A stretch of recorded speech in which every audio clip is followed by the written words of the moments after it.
So this is how easy it is. Just pop that, step back, and you got, hello, a gull wing door. I'm seeing all of these similarities between cars, so let's open the other side.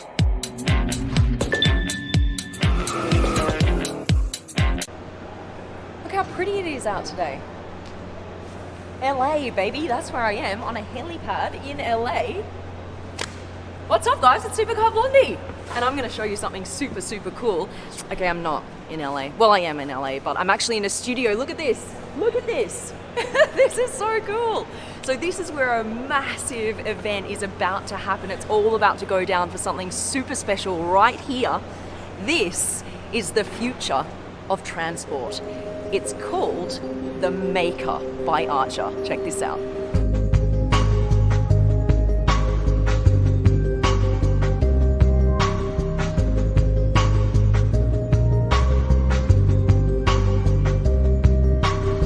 Now let's get into this. You might be thinking, what in the world is this? This is a fully electric plane that actually takes off vertically and lands vertically. So when I first saw this, I thought, okay, so some people are going to buy this for themselves, pop it in their backyards, use it as like a helicopter. No, that is not the purpose of this.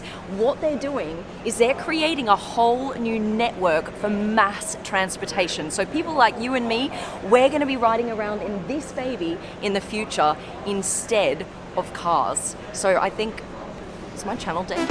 I'm switching to planes. I follow my new channel, Super Plane Blondie. All right, now let me just show you what is actually going on here. A lot of us are spending way too much time in traffic today, right? Especially in LA, especially in these really crowded suburban areas. So what they're going to do is they're going to have helipads just like this. It fits on a helipad or on the top of car parks. Lots of different areas around the city where you can actually get into this, and instead of driving an hour to get to your destination, it will only take about 10 minutes instead. So 10 minutes is a massive difference. Now also you might be thinking, well, it's probably going to be really expensive. No, I was like, how can you keep the cost so low? So per mile it's going to be about $3 to $4. So an hour-long trip in a car is going to cost you about $30 to $40 in this plane. So it's actually going to cost you less than getting in an Uber to your destination for an hour. And that is kind of crazy. We're actually going to be speaking to the founders in this video so I can ask them all of those questions. So you've got 6 rotors here in the front. You see this? And you can see that they actually are designed to move. So at the moment they're facing up, and that is for takeoff. So they'll face up to take off. It'll take about 30 seconds.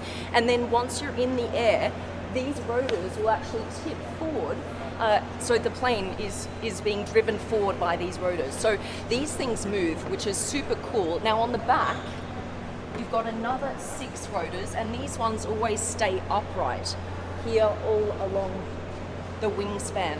Now, what is super cool about this is, because I know a lot of you will be thinking, well, what's the difference between this and a helicopter? Because I had the same questions. This has a lot of differences, and I'm going to explain a few of them, but one of the main ones is the sound reduction. If you hear a helicopter, you can literally hear a helicopter approaching from miles away. They're really, really noisy. This right here is 100 times quieter than a helicopter. Why? Because you've got one massive rotor on a helicopter right at the top, and the edges of the rotor swing so fast that they're actually almost breaking the sound barrier. So that's when you get the whoop, whoop, whoop, whoop, whoop, whoop, whoop sound that you can hear from miles away. This right here... Sorry, how does it go? Whoop, whoop, whoop, whoop, whoop. Kind of sounds like a helicopter. Okay, this right here, you've actually got much smaller blades, and you've got 12 of them, so it actually makes the sound much, much less noisy than a helicopter. So that's one of the main things going for this, as opposed to a helicopter. The other thing, of course, is you've got motors, electric motors, not engines. So that's going to be intrinsically actually just quieter than an engine, right? This right here, it has 0 points of failure. I was like, what? What does that actually mean? They said, okay, so in a helicopter, you have about 200 to 300 points of failure. If one of those things goes wrong, that's it, you're going down. With this, pretty much everything can fail, and you're still going to land safely. That is kind of crazy because these are all independent motors.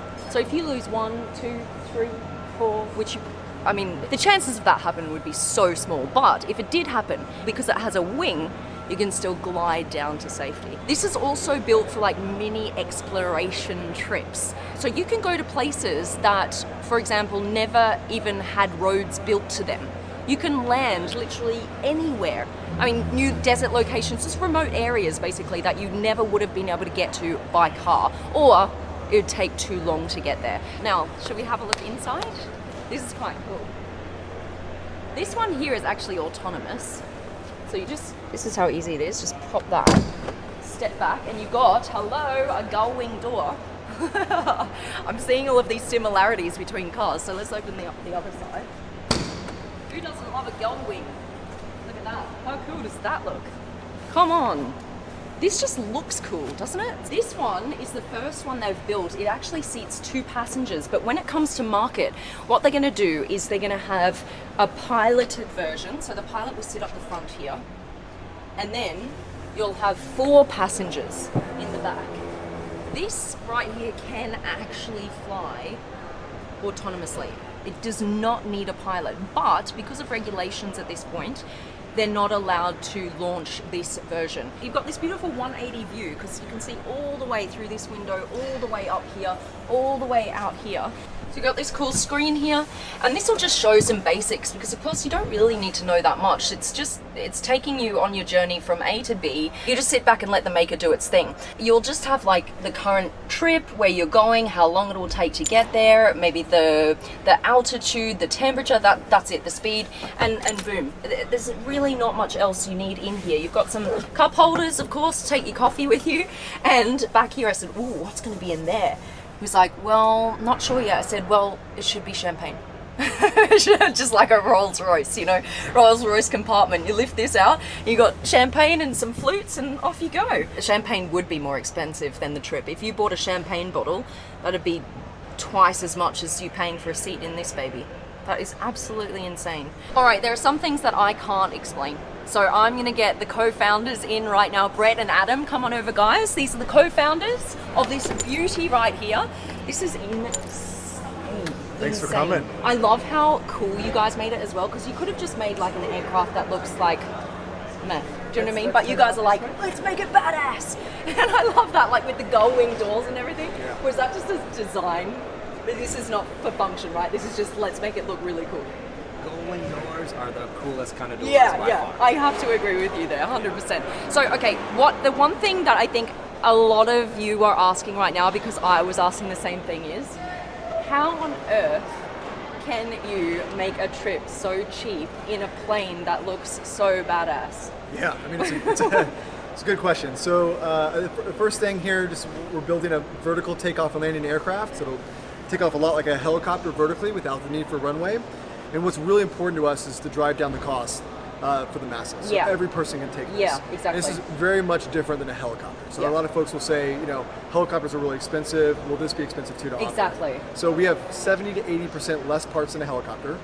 We have no called critical components that could fail, have a catastrophic event on the aircraft. Those require a lot of maintenance. Yes. Maintenance is the biggest cost for a helicopter every single day. Right. We have no fuel costs because we're charging very affordably. And then we're going to utilize these across the network so we can get a lot of trips in per day. Yeah. It helps drive down the costs. Yeah. And also we have like some great manufacturing work we're doing to help manufacture these at scale. Ultimately to have, you know, economies of scale to help drive down costs over time. So when you guys first launch, because if you just had the one of this, or 1 or 2, maybe 3, you can never offer a ticket for $30 to $40 for a trip. How many are you actually going to launch with for that to be even feasible to charge that much?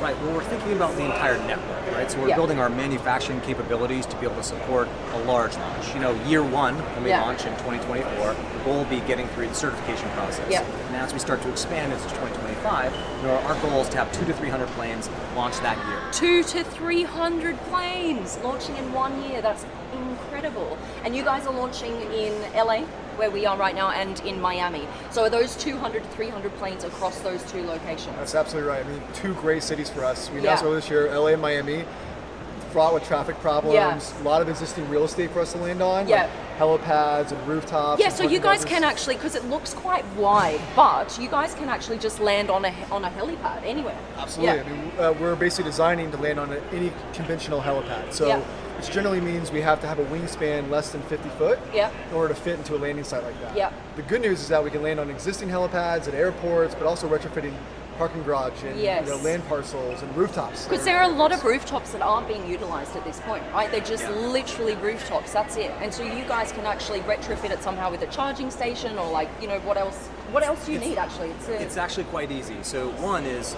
the top level of the parking garage is the most underutilized part of that parking garage, right? You don't park on the top where it gets hot, you park down below. So there's a lot of parking garages out there that are already centrally located that want to work with us. And all we really need to do is likely retrofit those with charging infrastructure. So think like a Tesla supercharger, right? So the capability to be able to plug in and then take off again. And as Brett said, you know, these vehicles are actually not that big, right? Within a 50-foot diameter, and they weigh less than 6,000 pounds. Yeah, this is quite interesting because you look at this and you go, well, this thing, first of all, it's full of batteries. It's fully electric, and we know batteries can weigh quite a lot, and that's been the struggle up until now to create a fully electric plane is because the batteries are so heavy. But this is quite interesting that this only weighs about the same as a Tesla Model X. So it's like parking a car. That's it. I mean, listen, we've had to solve some really hard engineering problems to get here. One is weight. Like, how do we get as many batteries on board as possible? The good news is that we've had a couple decades of battery energy density improvements, which means we can fit more energy in a battery pack for less weight than we ever could have before, which also helps. Second is, the entire airframe you're seeing here was made out of carbon fiber composite. And so it's 5 times stronger than steel for the same amount of weight. So basically means we can design an aircraft with a lot lower weight, maximize the amount of batteries, make sure there's enough area for luggage, people, pilot, all the right things in here to make this work today. And so with this aircraft you're seeing now, we'll start test flights this year. It can do up to 60 miles at 150 miles an hour. That's the worst case. It's end of life on the battery with emergency reserves. And so, you know, as battery gets better, we'll be able to go further and do flights for cheaper. Yeah, so the batteries you guys are in here, you guys said they're just sitting in this area behind the seats. Yeah, so they're right behind, there's a bulkhead here behind the passengers. And there's basically a 1,000-pound battery pack here. It's about 75 kilowatt hours. That powers the aircraft for both takeoff and landing, which is basically a high power mission. And then ultimately cruise flight, which ultimately takes a lot less power. So you have this really long 40-foot high aspect ratio wing. It helps reduce power. I came today just going, what is this thing going to be? And I'm surprised that it's going to be a mass movement. I thought, okay, it'll be for a few select individuals to get around the city. That is not what these guys are aiming for. They want to really reduce congestion, and that's good news for everyone. I know where I live in Dubai, there are certain times of the day where you just do not want to be driving to a specific location. You get into one of these. So what would happen is initially you would take your car to wherever the closest car park is or helipad, whatever it is, get in one of these, and then as you guys create more of a network, there'll be way more of these landing pads, and you could even have one like, I don't know, a few meters away from your house at sunset. You might think, okay, well, this is a bit gimmicky, will we ever see it?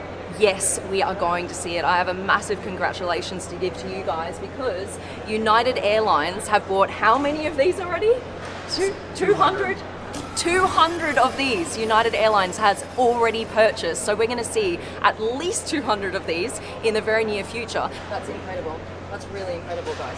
Well done. That's amazing. So when do we see this? In 2024, we will bring these planes to market. 2024, get it in your diaries. Purchase a diary 3 years in advance for 2024. Write it in there. Can I get in one of the first? That would be unbelievable. Absolutely. All right, subscribe to the channel so you can see one of the very first flights of the Maker by Archer. That was awesome. Guys, thank you so much. It's fantastic. I can't wait to see this actually going. All right, there you go, guys. What do you reckon? Are you excited? I'm excited. I can't wait to get in one of these. They are getting all the approvals that they need to actually bring this to market in 2024, like in 3 years, which is crazy. All right, guys, make sure you like the vid, subscribe to the channel, and we're going to see you on the next vid somewhere else in the world. I love you guys. Bye. We're out.